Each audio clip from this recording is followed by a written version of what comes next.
Welcome back to crazy Rohi channel. ఈరోజు మన special వచ్చేసి దోసకాయ మసాలా కర్రీ అండి. ఇది చాలా టేస్టీగా అండ్ ఎమ్మీగా ఉంటుంది.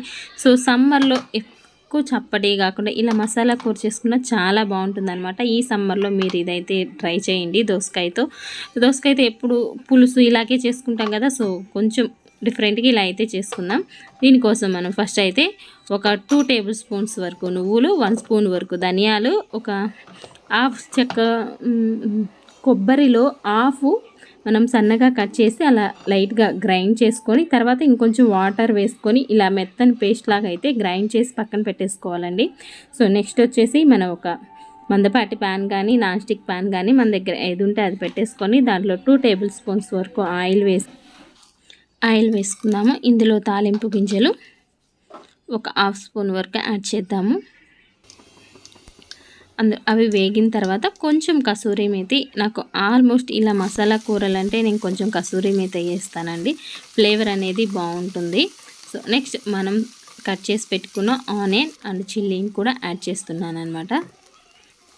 కొంచెం అల్లం వెల్లుల్లి పేస్ట్ని కూడా యాడ్ చేస్తున్నాను. ఇవి మంచిగా వేయించుకుందాము. ఒక 2 మినిట్స్ అయితే మంచిగా వేగిపోతాయి. ఆనియన్ అనేది మనకి ఆల్మోస్ట్ మగ్గింది కదండి. సో ఇందులో మనం ఇప్పుడు కట్ చేసి పెట్టుకున్న దోసకాయ ముక్కలను అయితే యాడ్ చేసుకొని ఒక్కసారి అయితే మిక్స్ చేసేసుకుందాము. ఇప్పుడు దీంట్లో మనం కొంచెం పసుపు అండ్ కొంచెం సాల్ట్ని యాడ్ చేసుకుందాము. యాడ్ చేసుకొని మిక్స్ చేసేసుకొని మూత పెట్టుకొని ఒక 5 మినిట్స్ వరకు ఉంటే దీన్ని మంచిగా మగ్గిపోతుందన్నమాట.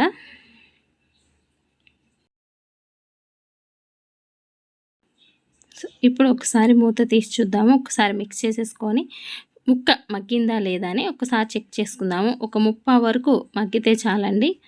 చూస్తున్నారు కదా, మనం అలా తుంచితే ఆల్మోస్ట్ విరుగుతుందనమాట, కట్ అవుతుంది మనకి దోసకాయ ముక్క అనేది. సో ఇప్పుడు దీంట్లో మనం టమాటోని యాడ్ చేసుకుందాం. ఒక 2 టమాటాల వరకు కట్ చేశానండి. ఇందులో ఒక దోసకాయకి 2 టమాటాలు యాడ్ చేస్తున్నాను అనమాట. సో ఇలా టమాటా కూడా వేసి మూత పెట్టి ఇంకొక 2 మినిట్స్ వరకు ఉడికించేసుకొని, ముందుగానే టమాటా వేస్తే ఫాస్ట్గా ఉడకదనమాట. సో కొంచెం మగ్గిన తర్వాత వేసామనుకోండి దోసకాయ టమాటాని, అప్పుడు అయితే యాడ్ చేసుకుంటే బాగుంటుంది. ఇందులో నేను ఇంతవరకు వాటర్ అనేది యాడ్ చేయలేదు, ఇప్పుడు యాడ్ చేస్తానన్నమాట. ఫస్ట్ ఇప్పుడైతే మనం ముందుగా గ్రైండ్ చేసి పెట్టుకున్నది పేస్ట్ ఉంది కదా, సో ఆ పేస్ట్ని యాడ్ చేసి కొంచెం గరం మసాలా అండ్ కొంచెం ధనియాల పౌడరు, చిల్లీ పౌడరు ఇవన్నీ వేసి మంచిగా అయితే మిక్స్ చేసేసుకుందాము. ఇప్పుడు ఫ్లేవర్ అనేది చాలా బాగుంటుందండి. టమాటా ఒక్క మంటకే ఉడికిపోతుందనమాట. సో మనకి ఎక్కువ టైం పట్టదు. ఈ మసాలా అంతా ఇప్పుడు దోసకాయకి పట్టేంత వరకు మగ్గించుకుంటే సరిపోతుంది. ఒక 2 మినిట్స్ ఉంటే చాలండి. దీంట్లో ఇప్పుడు మనం మసాలా కర్రీ కాబట్టి ఎండాకాలం కదా, ఎక్కువ మసాలాలు అందరికీ పడవు. సో అందుకనేసి కొంచెం నిమ్మకాయ అయినా పిండొచ్చు, లేదంటే కొంచెం అంతా చింతపండు పులుసు కనుక వేసామనుకోండి టేస్ట్ అనేది ఇంకా చాలా బాగుంటుంది. మన మసాలా అంటే ఎక్కువ మసాలా కూడా యూస్ చేయలేదు, తక్కువ మసాలాతో మనకి బంతుల్లో ఇలాంటివి పెడుతూ ఉంటారనమాట. సో ఆ స్టైల్లో చేద్దామనేసి ఇదైతే ట్రై చేశాను నేను.